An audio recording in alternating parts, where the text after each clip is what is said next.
Давай газу!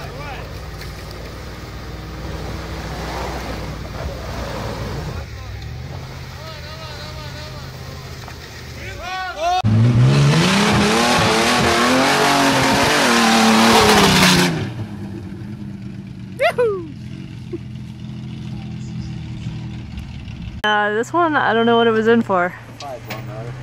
But the fender that we got is actually a replacement fender. Oh, yeah. It's not even stock. That's fun. Oh, you're right, Mike. Only barely touched.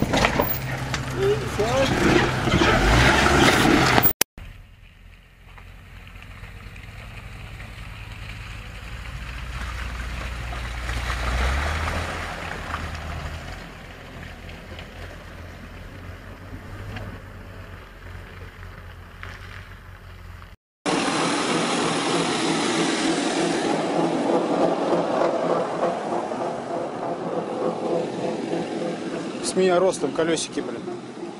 С меня ростом, говорю, колесики.